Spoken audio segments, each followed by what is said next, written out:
लोग कहेला ए धरती पर कुल धन होखे, लेकिन संतान रूपी धन ना होखे तो कुल धन बेकार हो जाला। आज संतान होला, बेटा होखे चाहे बेटी होखे। आजकल तो भाई समय युग लड़का भैला पर दुनिया थरिया बजावत रहल है, लेकिन लड़की भैला पर भी कहीं कम खुशी ना है। काहे से कि लड़की भी वो ऊंचाई तक गई है जौने ऊंचाई तक लड़का लोग ना पहुंच पौले हुआ। उदाहरण के रूप में सभी देखते हैं कि चाहे सीएम, पीएम, राष्ट्रपति, मुख्यमंत्री, चाहे कर्नल, चाहे कोनो तरह के फाइटर जेट उड़ावे के होके तो लड़की उड़ावत बाड़ी। तो सारा काम जो एक मर्द कर सकता है, एक पुरुष कर सकता है, उस काम को औरतें भी कर ले रही हैं। तो खुशी वो दोनों में होके के चाहिए। तो आवल जाओ एक छोटी सी कहानी आपके बीच में।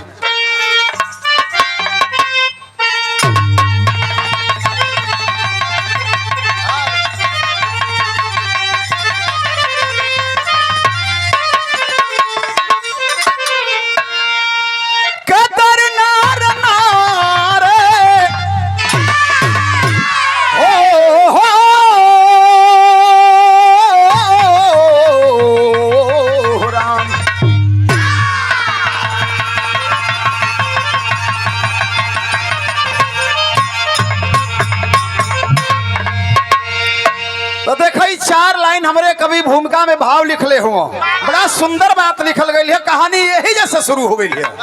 कैसा?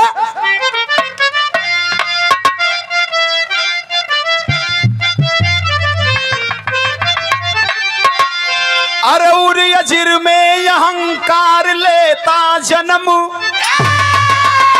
तो धर्म का कभी कदर करता नहीं। पाकई निशानियत को कुचल देता है, लोक पर लोक से कभी डरता नहीं। थे सेठ हर्षराज थे पाटली पुत्र के, साटन पर सेठ धनंजय मिले। हो गई दोस्ती हर्षराज कहें, मेरे घर उत्सव में आइएगा भले।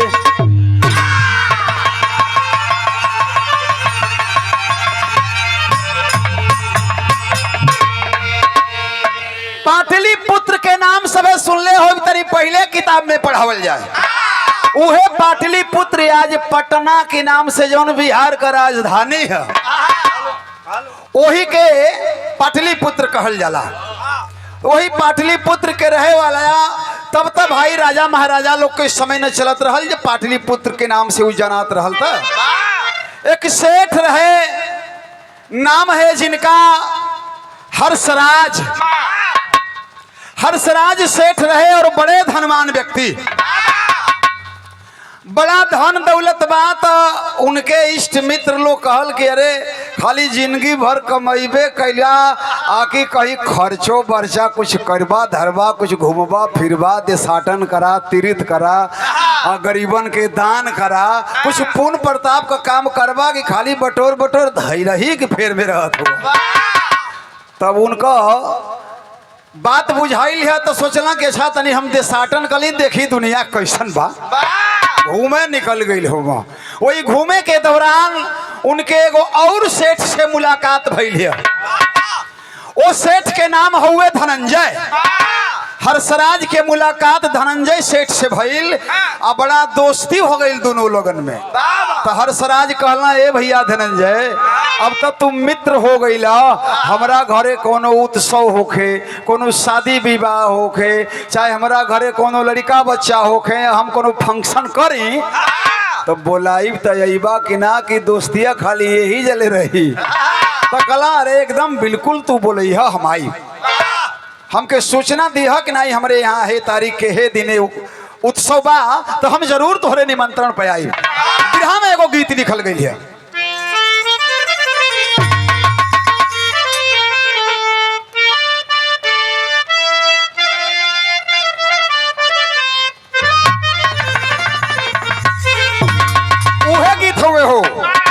अरे धनुष जब राम ने तोड़ा पहनाई जानकी गजरा।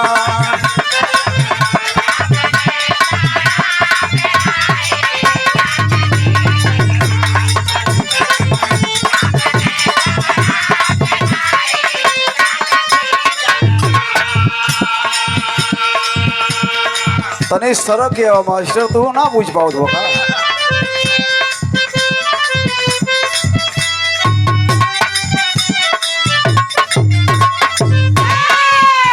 धनुष जब राम ने तोड़ा पहनाई जानकी गजरा।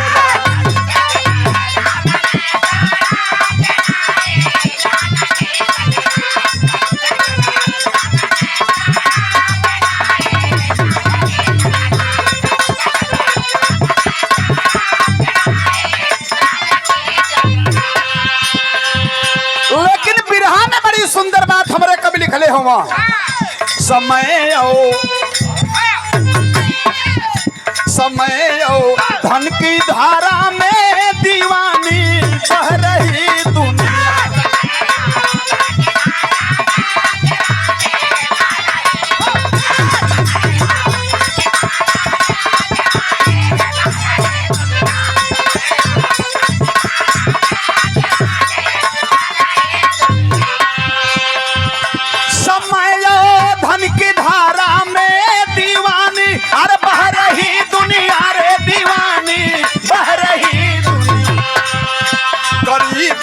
अरे गरीबों आओ ये छूतों को बेगानी कह रही दुनिया।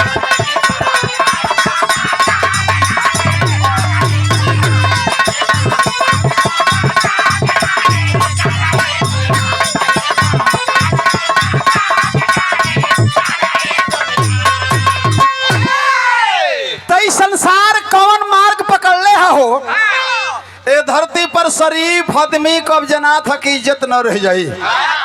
गुंडा मवाली बदमाश रुपया पैसा वाला जे होई ओकर कदर होई, शरीफ आदमी गरीब आदमी का कहीं कदर न होत बाटे हो। ऐसा देखे के मिलत बा, यदि ये माहौल रहल तभी कोनो दिन दूर ना बा।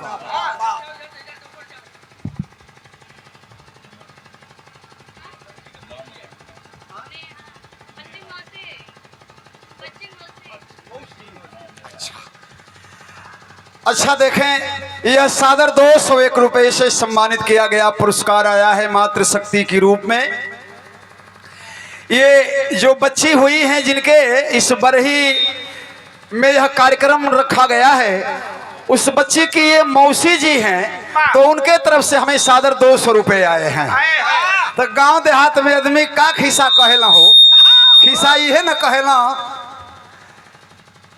कि माई ना रहे तो ना रहे, मौसी जरूर रहे।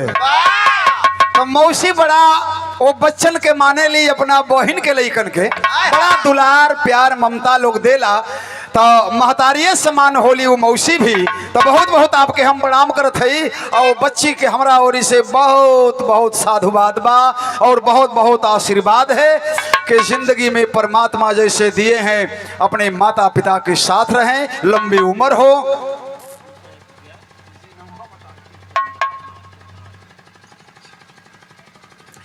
और 201 रुपए सम्मानित किए हमारे परम आदरणीय माननीय प्रेम प्रकाश मास्टर साहब। तो देखिए मास्टर साहब, आपके तरफ से हमें 201 रुपए आया है। तो ये परमात्मा के रूप लोग होते हैं, ये छोटे छोटे बच्चों को तराश देते हैं, ऐसे रास्ते पे ले आते हैं जो बच्चे किसी की बात को नहीं मानते, स्कूल में अपने मास्टर की बातों को जरूर सुनते हैं। तो गुरु हैं, आपको कोटि कोटि हम प्रणाम करते हैं, सारे लोगों को प्रणाम पहुंचे। तो भैया हो, यहाँ से नजम में हमारे कहानी की शुरुआत होती है। देखा, और दोनों सेठ लोग के वार्ता हो गई, करार हो गई। धनंजय हर्षराज का जब बात हो गई तो हर्षराज अपना घरे नजम में मास्टर।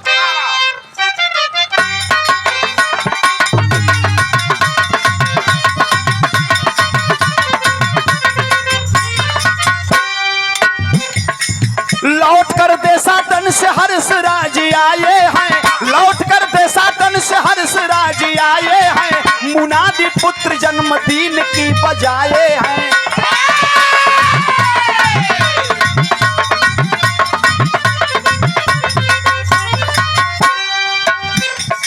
लौट के अइला हर्षराज तो देखा संजोग बैठल कि हर्षराज के घरे उनके पत्नी गर्भवती रहली और उनके पत्नी के कोख में बेटा जन्म ले हा। तो आज बेटी जन्म लेहला पर देखा इतना भव्य कार्यक्रम हमरे आलोक भैया करवावत होगा। तो वैसे ही हर्षराज सेठ का जब बेटा भइल ना, पैसा रुपया मालिक दिल ही हो, मुनादी बाज गई कि सेठ के हैं बरही छठिहार होई, गाना बजाना होई, लोगन का भोजन होई। लौट कर देशाटन से हर्ष राज आए हैं, मुनादी पुत्र जन्मदिन की बजाए हैं।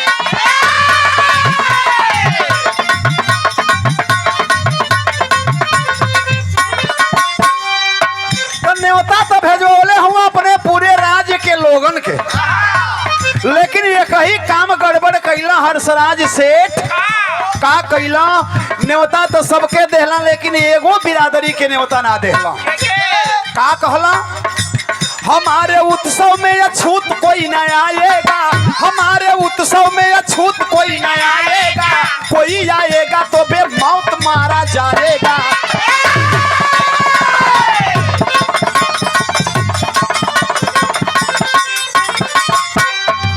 कौन टकराए हर्षराज जैसी हस्ती से, कौन टकराए हर्षराज जैसी हस्ती से, आया न एक भी बच्चा अछूत बस्ती से।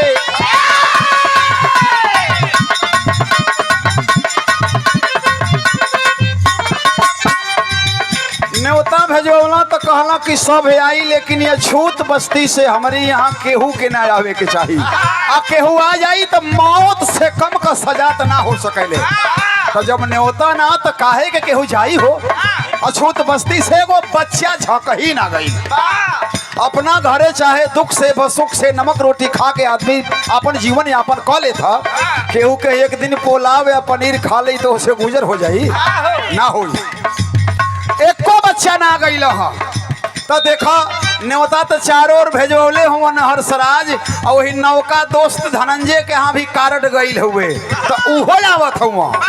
आमंत्रित सेठ धनंजय जी रथ से आए हैं, महल से दूर जंगल में रास्ता भुलाए हैं।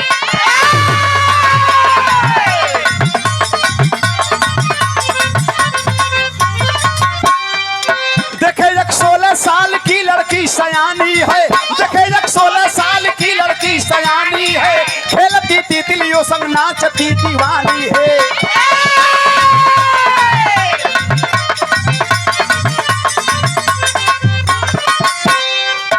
इशारा करके सेठ लड़की को बुलाए हैं, अरे इशारा करके सेठ लड़की को बुलाए हैं, राह दिखाओ बेटी रथ पर बैठाए हैं।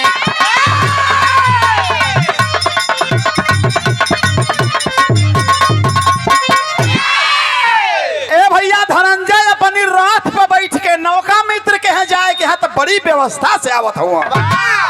ऐसा हूँ देखा नई नई कोनो शादी ब्याह होके और समधिया ने कोनो कार परोज पड़ जाए तो समधी लोग कितना तैयारी होले। हाँ, नौका कुर्ता, नौकी धोती, नया जूता, लइकन से कहीं कि गाड़ी धोवा ले मोटरसाइकिल पे बैठ कर राजा मत जाए तो तैयारी करके आदमी जाला। वही तरह से हर्षराज चलल हुआ बड़ी तैयारी से नौका मित्र के घरे जाए के है।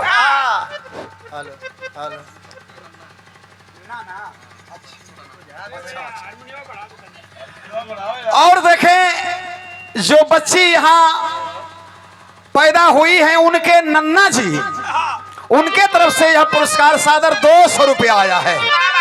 तो देखा नाना या बाबा में बड़ा फर्क हो जाला। कैसे? गोदी में लइका एगो लइका लेके एक जने बुढ़ऊ खिलावत हुआ तो एक जने साधु जी जात रहा डहरिए पकड़ ले तो लइकवा कहत है कि बाबा बाबा, तनी अब साल भर का हो गए तो बाबा बाबा कहत है बाबा बाबा। तो उस साधु जी कहला कि अरे नतिया जौन तोहर कहत है एक कुछ बूझत हुआ कि तुहसे का कहत है। ई बाबा बाबा कहत है करी कहला का मतलब ही हवे कि अब तू साधु हो जा, अब तू बाबा हो जा। तो कहला कि देखबा बाबा साधु जी मन तो हमरो करत है कि अब चौथा पने आवत है हम सधुआ जाए, लेकिन उ तो उनकी लइकवा का लइकवा रहल तो उ नतिया रहल तो बाबा कहत रहल आ तौले उनका लइकिया अपनी लइका के लिया के दे देलस कि तनी हेऊ के बजाव। तो लइकिया का लइकवा का कहता, लइकवा का लइकवा कहे कि बाबा और लइकिया का लइकवा कहे कि नाना। तो कहला ए साधु जी बुझत हुआ का कहत है। हमार नतिया कहत है ना लइकवा का लइकवा कहत है कि अब तू साधु हो जा, हमारी लइकिया का लइकवा कहत है कि ना ना ना साधु ना थोखा, साधु ना होके के। तो देखो नन्ना जी की ओर से पुरस्कार आइला बहुत बहुत आपके प्रणाम करत है, सभी आलो के नमन प्रणाम है। तो देखो हो धनंजय सेठ अइला हर्षराज के यहाँ जाए खातिर जंगल से रास्ता होके आवत था। वही जंगल में धनंजय का रथ तो गड़बड़ा थे, रास्ता भुला गईल है। रास्ता पकड़ के जात हम और रास्ता पकड़ के जात जात कुछ देर के बाद रास्ते खत्म हो गई। धनंजय सोचत हो कि यार पहली बेर जात है रास्तो ना देखले बानी और बड़ा गड़बड़ होत तब तो केहू ये लौकतो न बात जंगलवा में कि बता दो कि हर्षराज के घरे है जाई। एगो लड़की खेलत रहल तितलियन के संगे वही कूद कूद के। धनंजय देखला तो सोचला कि ई बता दे, लड़किया के इशारा करत हो तनी दूर रहल आवाज वहां तक ना जाई तो ओके इशारा करके बोलावत हो। लड़किया देखलस तो सयानी लड़की हो आई जंगल में अकेले हाथ मार के बोलावत हो। तो लड़किया सोचत है मनवा में कि अकेले जंगल बा आ उ बोलावत बा या हम सयान बनी जाए यही ना कि कुछ गड़बड़ सड़बड़ हो जाए। तो उ ना आवत बा, ना आवत बा तो तनी अपने उतर के 4-10 कदम आगे ले गई हाँ। तो जाके का बोलत हुआ वो बुझ गई कि वो कौनी कारण से ना आवत है। तो कहला कि अरे बेटी हम जंगल में रास्ता भूल गए हैं। बेटी वाला शब्द जब सुनलस ना तो सोचलस कि जना था कि कोनो ठीके आदमी भाई तब न बेटी कहत बा, नहीं तो आजकल करता सो तो जानू मानू कहता सो, हाँ जानू कहता सो, सोना कहता सो। लेकिन वो कहला कि बेटी हम रास्ता भूल गए हैं, हमें रास्ता बता दो। लड़किया आई लिया भैल है कहा, लड़किया से कहत हूँ हर्षराज के घरे जाए के है। तो बतौलस यहाँ से 1 किलोमीटर तक पीछे मुड़ के जाइबा तो वहाँ से तिरमोहानी पड़ी, वहाँ से बाएं मुड़बा, फिर वहाँ से 2 किलोमीटर आगे जाइबा चौमहानी पड़ी, वहाँ से सीधे वाला पकड़बा। कई गो इतना मोड़ बता दिलस कि दिमाग इनका आउट होके लगल। कहत हूँ कि ये बेटी तो इतना मोड़ बा कि हम फेर ना जा पाई। एक काम कर तू ना हमारे रथिया पर बैठ जैतू, हमके चल के वहाँ ले रास्ता दिखा दे तू, हमके हर्षराज के घरे जाए के हा। फिर हम एगो गीत बदलल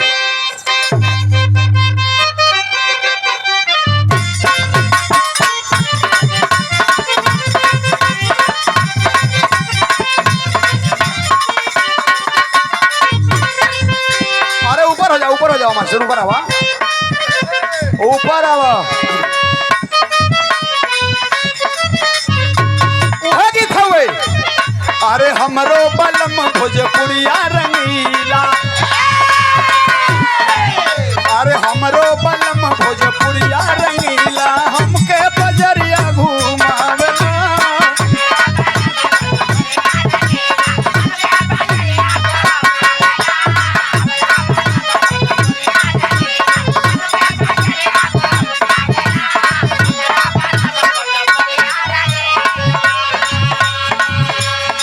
धनंजय कहला कि हमारी संग रात में बैठ जा, हर्षराज के घरे चले के है।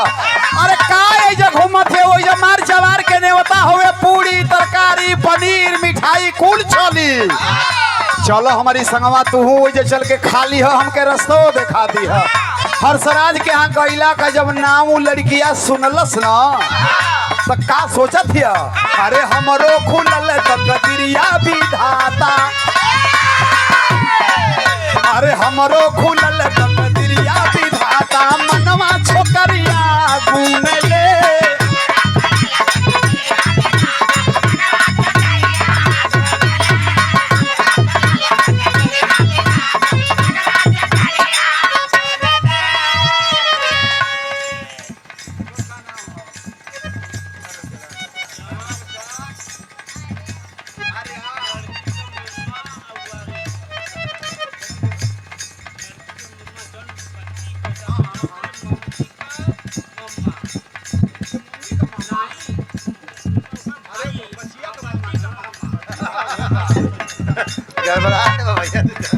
तो देखी जो बच्ची हुई है उनके मामा जी हैं।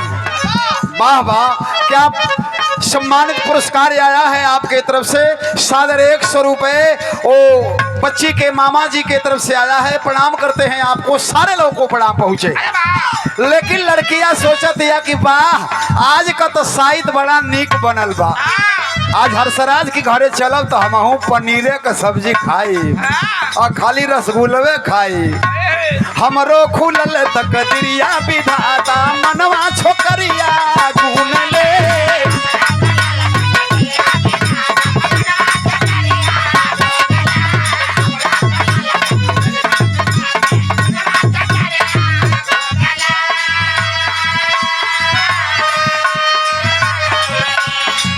अरे हमरो खुलल तकदीरिया विधाता के मनवा छोकरिया गुन ले।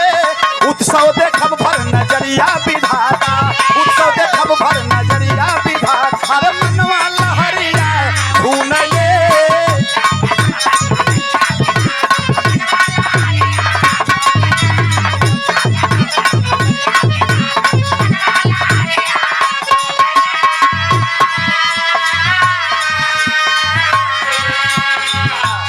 पहुँचे धनंजय ले दिलवा में ललसा। धनंजय वाला लड़किया के लेके जात हुआ पहुँच गई। पहुँचे धनंजय ले दिलवा में ललसा। हर्षराज द्वारे जहाँ हो जलसा।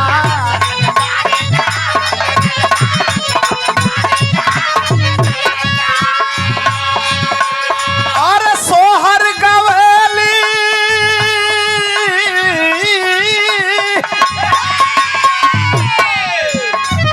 अरे सोहर गवैली गुजरिया विधाता, सोहर गवैली गुजरिया विधाता। बैठल छोकरिया सुन ले।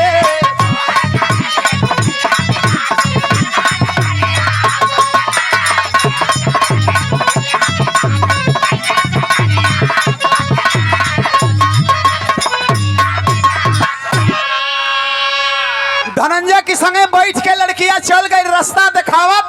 आज जब वहां पहुंचल ना हर्षराज के दुआरे तो देखा हर्षराज धनंजय के देखला दौड़ के जाके गले लगौला, रिसीव क के ले गईला।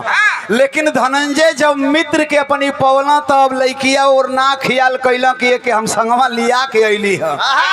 मित्र के संगे तो मार बाहबाही में उठ के चल रहना रथ पर से और लड़किया वही रथिए पर बैठल है। सोचत है मनवा में कि भला बताव ये कैसन आदमी बा, लिया जैसे कह कि तो पूरी तरकारी खियाई ऐसे अपने उठ के चल गल। हमसे एको आली ना कल कि तू चल।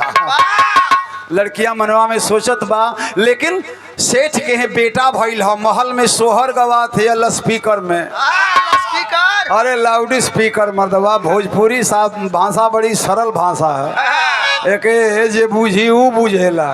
भोजपुरी के भाषा ऐसा भाषा है ना कि इतना मीठ लगी कि जनाई के ऊपर कुल तेल पानी लगा के आई नहीं। तो लाउड स्पीकर में मेहरारू लो सोहर गावत है। जब वो सुनत है ना बड़ा मने मने मगन होत है कि वाह आज सेठ के हैं सोहर गवात है। आदमी कहीं बैठ के पानी पियत हुआ, कहीं आदमी बैठ के नाच गाना देखत हुआ।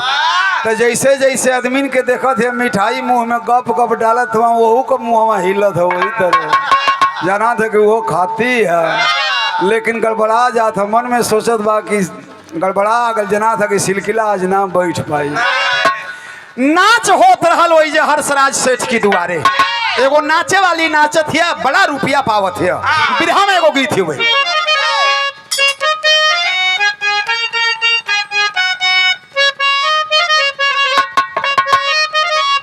हम समझ गली मास्टर तनी बजवा दा से था।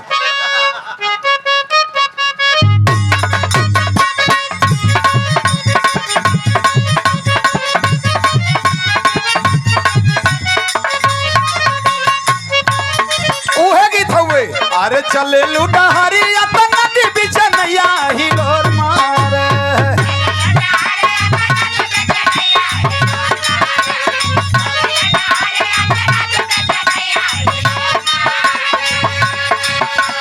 चले लुडहरी नदी बीच नैया हिलोर मारे, हिलोर मारे करी हैया गोरी।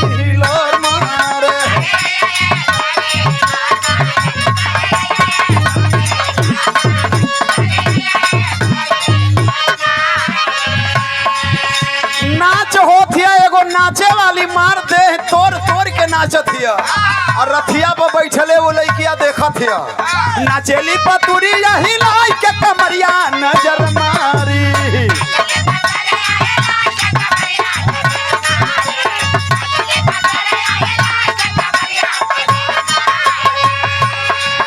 अरे नाचेली पतुरी यही लाई के कमरिया नजर मारी हाँ नजर मारी देखा वही के दिल पर चल ले आई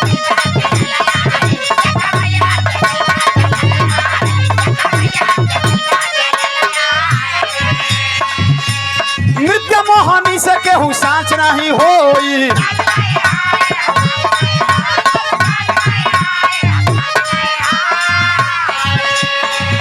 अरे ये से सुघर कोई के नाच नहीं होई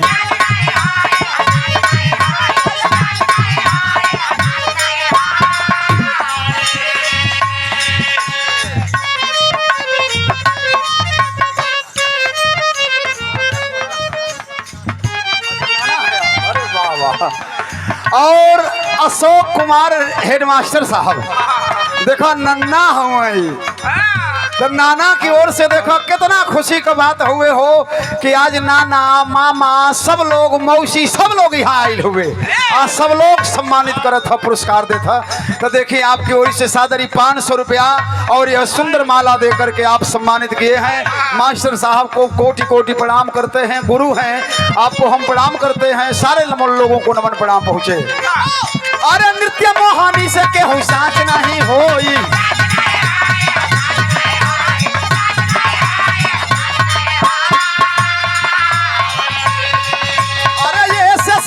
कोई के नाच नहीं होई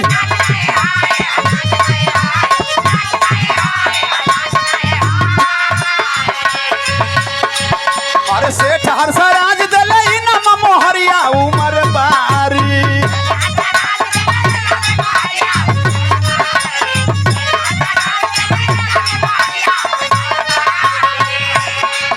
अरे सेठ हर्षराज दले नम मोहरिया उमर बारी उमर बारी देखा वही के दिल पर चल ले यारी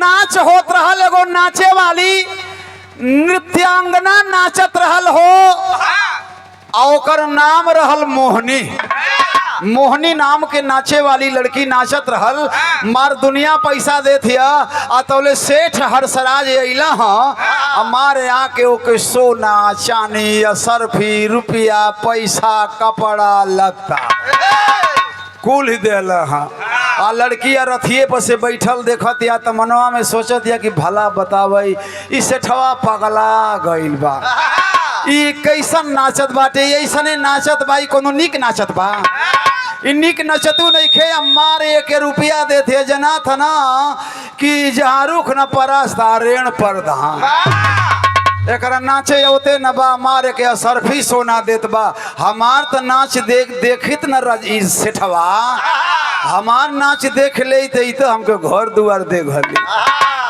लड़कियां मनवा में सोचत या कि काश इस जगह पर हमके नाचे के मिल जाए इतना तो इतना हम दौलत पा जाती कि अब का पूछे की रही तो धनंजय सेठ जवन लिया के आइल हला बैठल हुआ तो धनंजय के इशारा करके बोलावत या धनंजय जब देखल वो लड़किया के तो कहला कि ओ हो भारी मिस्टेक एक लिया अली है कि तो के मिठाई पूरी खिवाई हम भूला के चल अली है कि तुम लिवाऊ ना अली है या देखो हाथ मार के बोलावत दिया धनंजय गईला हाँ धनंजय गईला तो कहत हो के अरे बेटी हम भुला गईली हाँ चला चला चला तो के खाना खियाई तो कहत या कि खाए खातिर नहीं खियाई न खाई जब संगे ना लिया गौआ हमारी इज्जत ना कैला तब हम खाए खातिर ना आइल एगो हमार काम कदा का कहत है लड़किया हो वो सेठ धनंजय से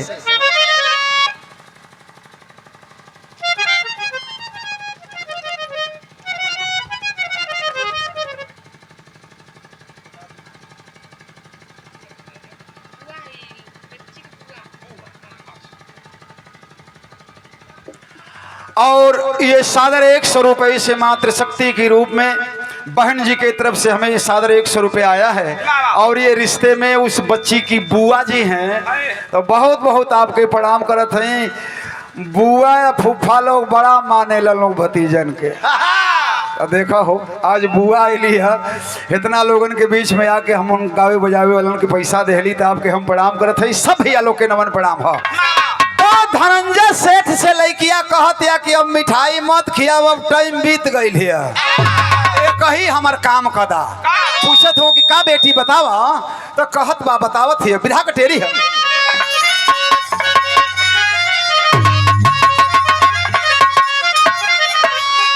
कहत बा कि अरे समैया नाचे खातिर चाहिला।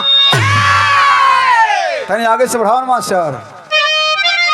कहे कि समैया नाचे खातिर चाहिला, अरे रामा रामा समैया नाचे खातिर चाहिला।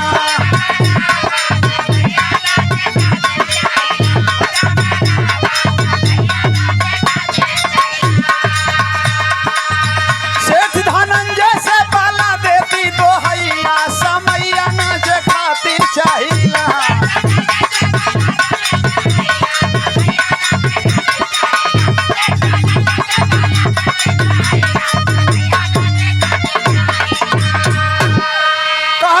खियावा मत हमके, खाली हो जा 10 मिनट नाचे का मौका दिवा था।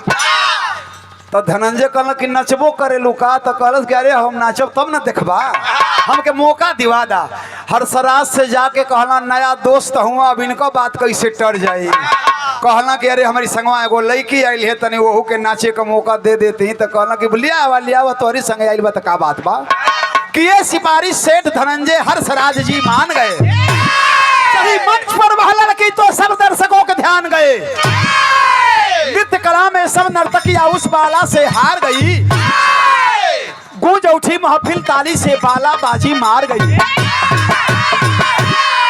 हर्षराज परिचय पूछे तू कहाँ की रहने वाली है, नृत्य कला से भरी सयानी किस गुलशन की लाली है। अरे जब नाचे गई है ना, और जब ये छपरहिया कट्टा न मार के आ जब ये देह तोड़ के नाचे लागल है, अरे बाप हो बाप, पैसा तो पौती हुए हर्षराज सेठ दवर के आ गई। कहला कि ऐसा तो आज ले न सुर देखले रही हाँ, ना ऐसा आज ले नाच देखले रही है। हर्षराज सेठ बड़ा खुश भैला हाँ, कहत हुआ कि अरे नाचे वाली तुहार घर कहाँ हुए। हम तो अपने यहाँ हर ही साल को नाचे गावे वालन के बोलाई ला, लेकिन आज ले तू ना आयलू, परिचय बताओ अगली साल तो हके बोलाई। तो कहलस कि ए सेठ जी हमार परिचय जानल चाहत हुआ, तो हमार परिचय सुन लो, हमार घर द्वार कहाँ बा, का कहत बा हो। कहाँ चल गई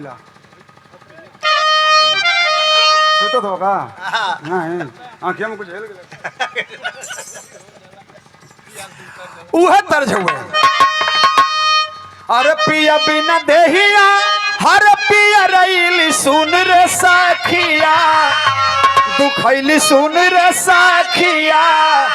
ई गीत बड़ी पुराना होवे, रामदेव चचा बल्लू चचा के समय में गवाए हो, लेकिन लड़किया का परिचय बतावत हिया कि कहे कि हम तो राम सेवक का हर बिटिही ने सुन लाए बाबू, बचनिया सुन लाए बाबू। मसनवा पास गौवा का डोमिनिया सुन लाए बाबू।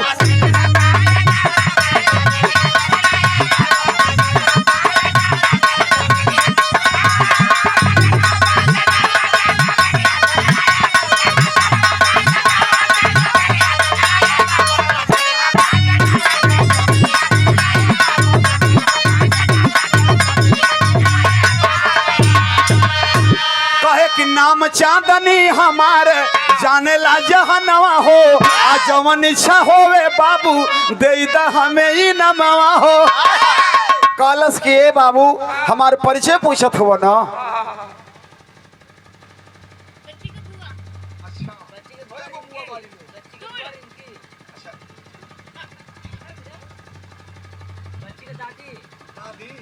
नाचत रही है ओकर ना खियाल बा, लेकिन डोम शब्द के खियाल बा कि ये छूत है, ये हमारी कहे कि ना आवे के चाहत रहा, यही खातिर बंद करा दे ले भैया हो। रोवत हिया कहतिया यहाँ के हूँ देवता ना यहाँ मानवता अरे मिली हाई ना मरे हमें काल्हे रे माउती।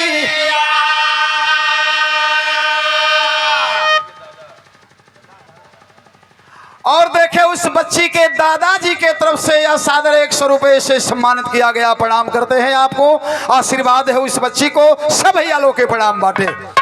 रोवत बा कहत बा कि अब हम बोले तो हम रतिया में बंद बाड़ी कोठरिया में आई कहले रहल है कि हम मौत दे देब तो काल हम कहीं फांसी पर चढ़वा दे, हम बहने मर जाइब, हमार केहू गोसया मवार ना हो। बिरहा के पापट में कहना है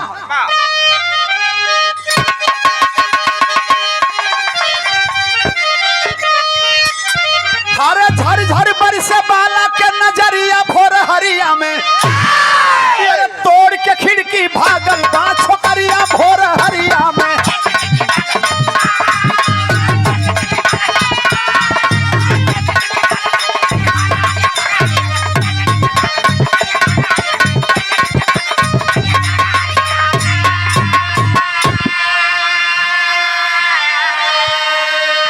कहुआ बिहानी कुएं पर सोचे बैठ सयानी हो कि माई बाबू सजाना पई है देव जिंदगानी हो। अरे गौतम बुद्ध जी पुजरिया भोर हरिया में बेटी पियादा पानी करे पुकरिया भोर हरिया में।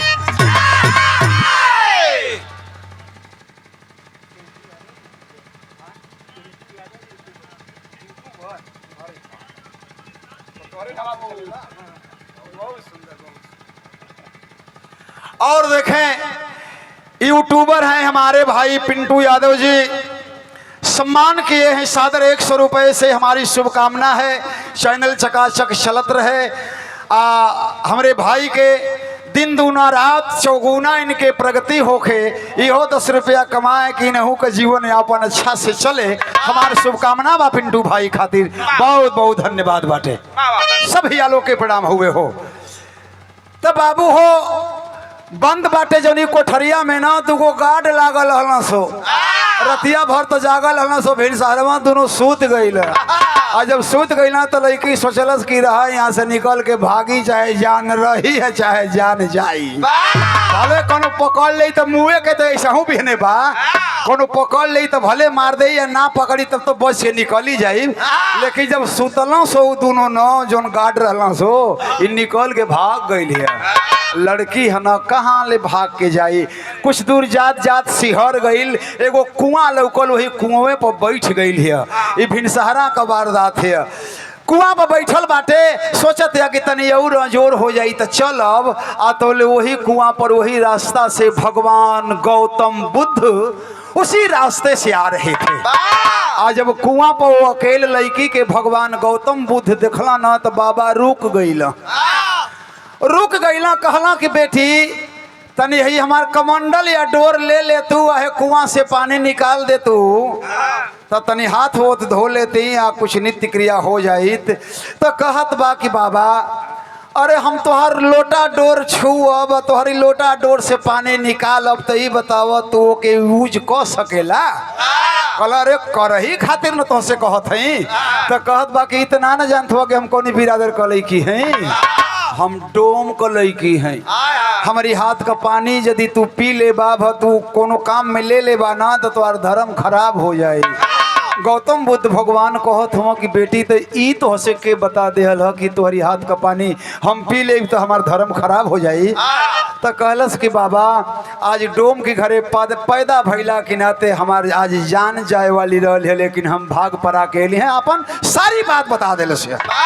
भगवान गौतम बुद्ध कहला कि बेटी तू पानी निकाला, तोहरी हाथ का पानी हम पियब। गौतम बुद्ध भगवान उसके हाथ का पानी अभी यूज कर ही रहे थे, तौले हरसराज का सिपाही कुल पहुंच गई। अरे बाबा नाना पानी मत पिहाई, डोम का बेटी है। तौले हरसराजो पीछे से पहुंचला। गौतम बुद्ध भगवान के सोझवा तो मारत पीटत त ना लोग, लेकिन तरह तरह के बात बतियावत हुए करे हाथ के पानी मत पिहा, ऐसे देह मत छुइहा, ई डोम का बेटी है। गौतम बुद्ध भगवान कहला कि अरे हर्षराज तुम पागल हो गए हो, इंसान के घर तो तुम्हारा जन्म जरूर हुआ है लेकिन इंसानियत क्या है तू नहीं जान पाया आज तक। बिरहा के आखिरी में कहत हुआ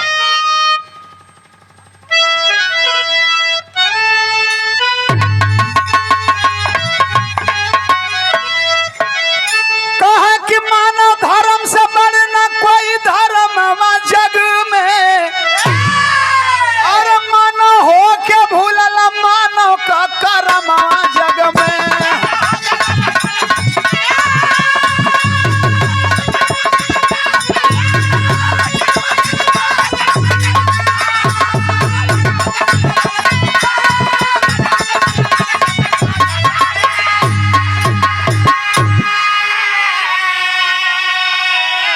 कहे कि चांदनी पवित्र हर्षराज ये शुद्ध हो और आत्मा में परमात्मा कहने लगे बुद्ध हो।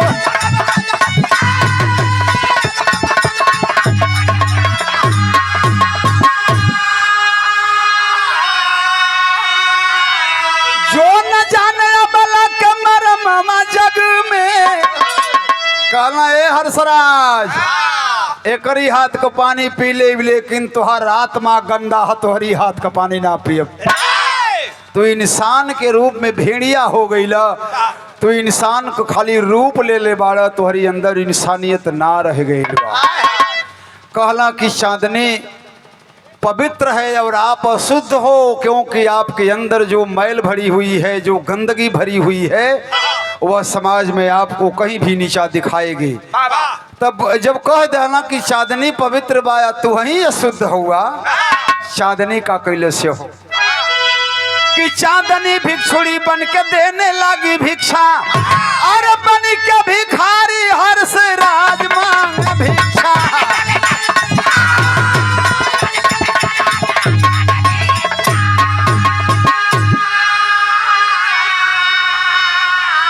कहा कि सही कर्म से ना कोनो शरम जग में, अरे मानव हो क्या भूलला मानव के कर्म जग।